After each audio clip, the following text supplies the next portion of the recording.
So today I'm talking about one of my favorite Christmas movies ever made. It was my favorite whenever I was younger, and it's still my favorite to this day. It is Santa Claus is Coming to Town. Also, sorry if I sound really gross. I lost my voice a few days ago and it's still coming back. But this movie, Santa Claus is Coming to Town, is just about the origin story of Santa, basically, and it was made by the people who made the Rudolph the Red-Nosed Reindeer movie, the original one. The movie starts off with this guy named SD, and he's talking about how kids send letters to Santa, also asking questions about, why Santa does things the way he does. So he begins the story talking about a place called Somber Town, and this guy named Burgermeister Meisterburger is the mayor of the town. And a baby is left on his doorstep.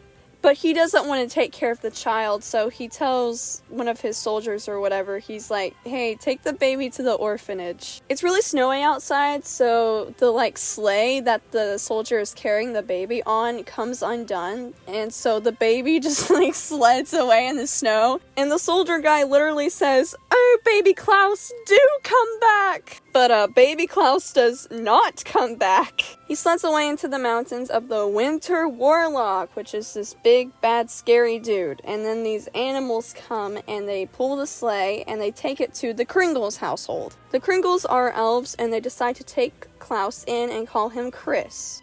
The Kringles are toy makers, but they can't give the toys to anyone because they can't transport the toys anymore past the mountains since that's where the Winter Warlock lives. But Chris promises Tanta, who's in charge of the toy making, that whenever he grows up, he will take the toys past the mountains to Somber Town.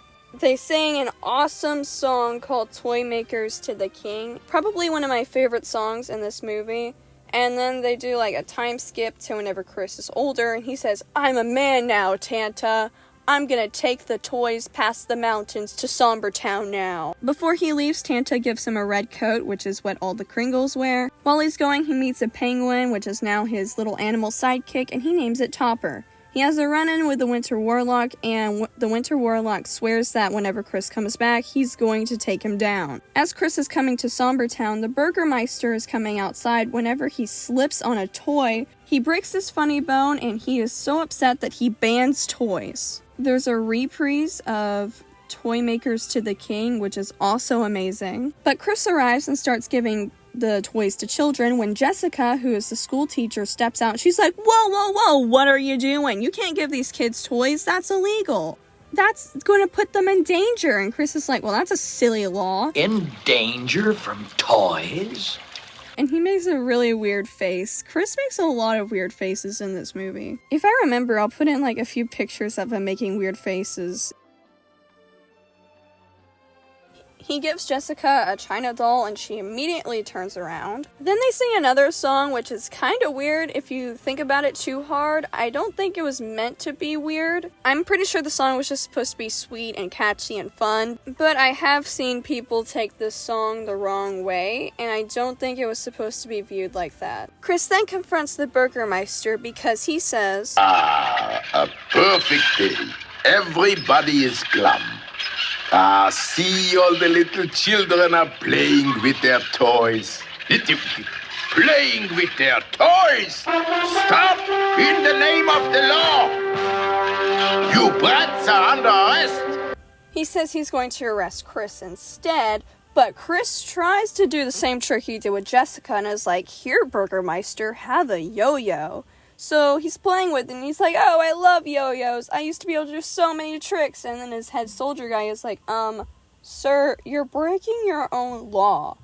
And then the Burgermeister is like, oh, how dare you! You tried to trick me! Arrest this man! Chris runs away into the forest and ends up running into the Winter Warlock, but they talk things out and he ends up giving him a toy. This causes, the ice to melt from the Winter Warlock's heart, so he's no longer scary and evil and bad. They sing an absolute banger. I loved this song as a kid. I would, dance along to it. It was awesome. Later, Chris and the Winter Warlock are talking, but he just goes by Winter now, so that's what I'll be calling him from now on. They're talking, and he shows Chris, like, this magic snowball globe that he has, and it shows that Jessica is looking for Chris. So Chris goes to find Jessica, and she gives him some letters that the children sent asking for more toys. So the Kringles move in with Winter, and Chris goes to deliver toys. At first, the doors are unlocked, but whenever the Burgermeister, Meisterburger, finds out, he declares that they shall lock their doors and windows before night.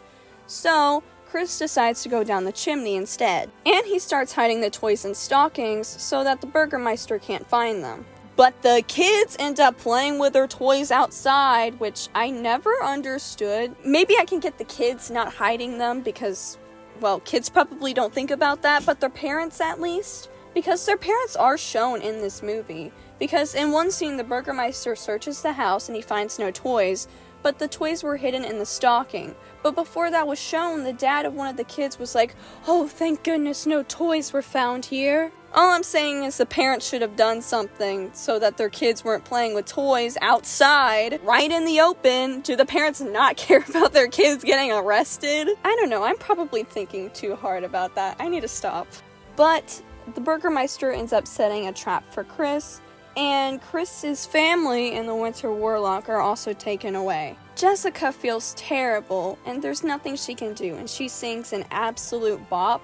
I didn't really like this song as a kid, but now that I am older, I definitely appreciate this song a lot more. Jessica goes to talk to Winter through the bars of the dungeon, and she's asking him if he has like any magic he can use to get them out of there. And he says that he's lost his magic, which he did kind of use magic earlier with the magic snow globe snowball thing.